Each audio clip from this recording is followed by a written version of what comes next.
Ishwaran the Storyteller by R.K. Lakshman. My sketch pen is not a sword, it's my friend.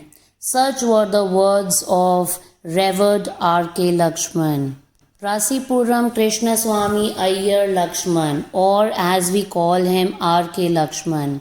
He was born in Mysore in 1921, an Indian cartoonist and illustrator who took most of his inspiration from the common man's life and aspirations. His works are appreciated by people belonging to each age group, for making us laugh using humorous tone, to presenting a scathing criticism of society, a tearing criticism of society. His cartoons still vibrate in the present century.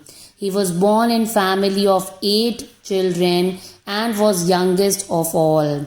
His elder brother R.K. Narayan, an eminent novelist of his era and creator of the Malgudi days, used his drawings and illustrations for his stories published in the national daily The Hindu. Initially, he was rejected by the J.J. School of Art in Bombay, now Mumbai, reportedly for lack of talent required to get into that college. And you know what? But later he got invited there as a chief guest. Wow.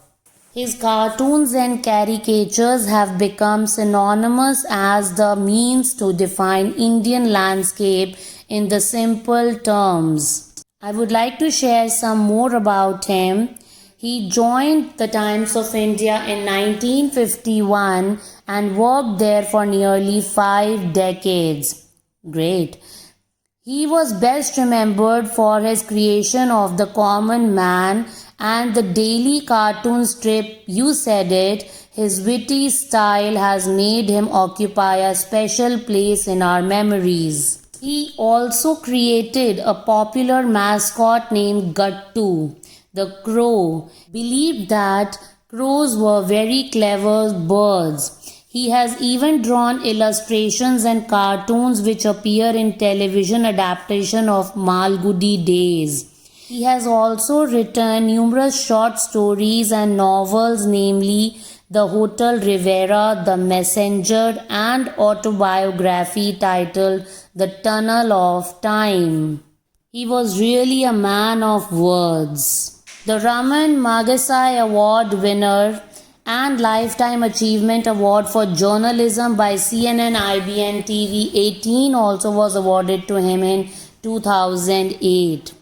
He was an amazing man. Although the maestro passed away in 2015, his bespectacled dhoti-clad protagonist continues to represent India and its many idiosyncrasies. Now let us read the story Ishwaran the Storyteller.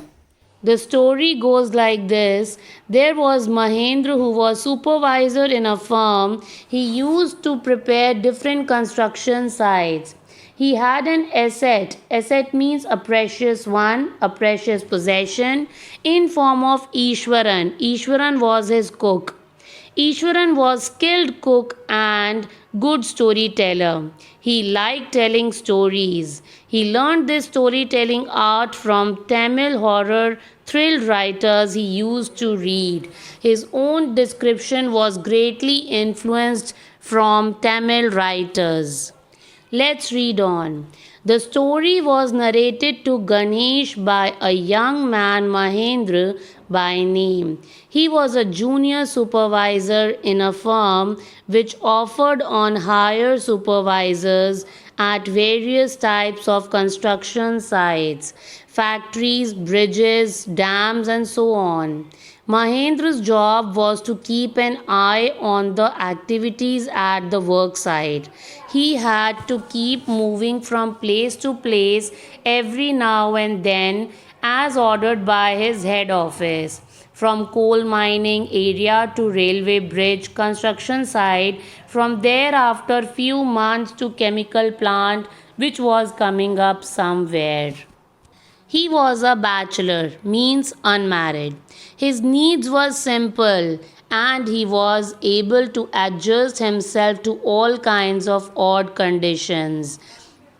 Because he had no one to live with, his needs were simple, he had no quirky requirements, whether it was an ill equipped circuit house or makeshift canvas tent in the middle of a stone quarry. But one asset he had was his cook, Ishwaran. Asset means precious possession. Although there was nothing special about this man's life, Mahendra's life, but he had a special possession, that is his cook, Ishwaran. The cook was quite attached to Mahendra and followed him uncomplainingly wherever he was posted. He cooked for Mahendra, washed his clothes, and chatted away with his master at night. He could weave out endless stories. He could cook numerous stories and anecdotes on varied subjects. Ishwaran also had an amazing capacity to produce vegetables and cooking ingredients seemingly out of nowhere. In the middle of desolate landscape with no shops visible for miles around, where there are no shops, uninhabited place means the place is vacant, nobody lives there. He would miraculously conjure up the most delicious dishes made with fresh vegetables within an hour of arriving at the zinc sheet shelter at the new workplace. Zinc sheet shelter means a temporary place to live with the roof made of metallic sheets. Means Ishwaran was quite talented, quite skilled. He could gather, he could create vegetables with magic. He had lot of expertise in creating such delicious, such tempting dishes. And he followed Mahendra everywhere. Mahendra would be up early in the morning, means he got up early in the morning and leave for work after breakfast, carrying some prepared food with him. Meanwhile, Ishwaran would tidy up the shed, clean the shed, wash the clothes, and have a leisurely bath, pouring several buckets of water over his head, muttering a prayer all the while, means speaking in low tone. It would be lunchtime by then. After eating, he would read for a while before dozing off, before sleeping, before taking a nap. The book was usually some popular Tamil thriller running to hundreds of pages. Its imaginative descriptions and narrative flourishes would hold Ishwaran in thrall. Ishwaran was so captivated by the story that he could never sleep without reading one. His own descriptions were greatly influenced by the Tamil authors that he read. When he was narrating even the smallest of incidents, he would try to work in suspense and a surprise ending into the account. Means, as he read lot of thriller stories, he was in habit of speaking in such a manner. You see, reading makes a man. Reading opens avenues of mind. Reading takes you places where you have never been. Reading is such a powerful habit. You can read any kind of story, be it thriller, be it romance, be it inspirational.